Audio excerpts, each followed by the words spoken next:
Do you ever spare a moment to ponder the seemingly harmless snails? Typically, these creatures are dismissed as benign, slimy garden guests who navigate our pavements and nibble on our greens. However, as some residents of Florida discovered, not all snails are as benign as they seem. In 2013, South Florida, particularly around Miami, witnessed an invasion of the giant African land snails, Achatina fulica. Though their name pinpoints a specific location, these snails also inhabit regions in Asia, the Pacific, and the Caribbean. But how did they embark on their Floridian adventure? Interestingly, this wasn't the snails' first escapade in Florida. Back in the 1960s, a curious young boy from Hawaii smuggled 3 of these giant snails into the state. Eventually, his grandmother released them into her garden, leading to a decade-long costly snail debacle that cost millions. These aptly named giants mature by the age of 6 months. From this point onward, they keep growing throughout their 5 to 6 year lifespan. Florida's inviting climate, marked by warm, humid conditions, is a paradise for these snails. But their presence in the Sunshine State isn't without problems. The giant African land snails have an insatiable appetite. Beyond their preferred diet of cucumbers, lettuce, snap peas, broccoli, and fruits like strawberries, these snails have devoured over 500 varieties of plants. Their feasting habits have left numerous Florida gardens in despair, with snails even daring to snack on stucco walls of homes. While such munching won't necessarily weaken a house's structure, it does leave an unsightly mark. You might wonder, how do these snails manage such a diverse menu? The secret lies in their mouth structure, which houses a unique tongue-like component known as the radula. This structure, armed with tiny teeth, allows the snail to scrape and consume a variety of foods.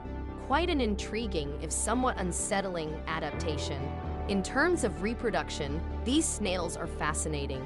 They possess both male and female reproductive parts, enabling them to reproduce solo or with a partner. Their reproductive prowess is astonishing. They can lay up to 12,000 eggs annually.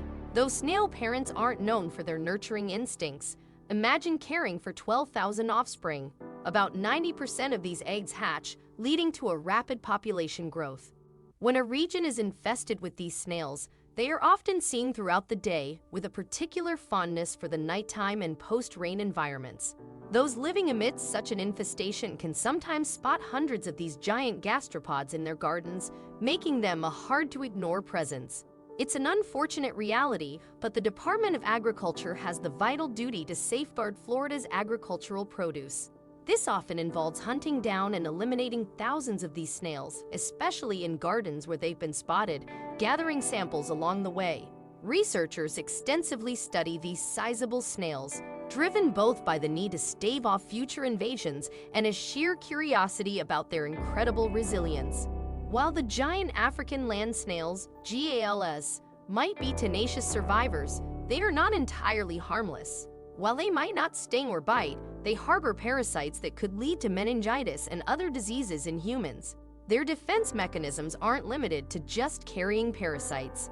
The snail's robust shell serves as a protective barrier, making them an unappetizing prey.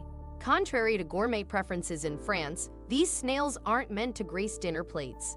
Although it's forbidden to keep these snails as pets in the US, exotic animal enthusiasts from countries like the UK, Brazil, China, and Nigeria have welcomed them into their collections. The rationale behind America's restriction is straightforward. A single pet snail can potentially ignite an infestation.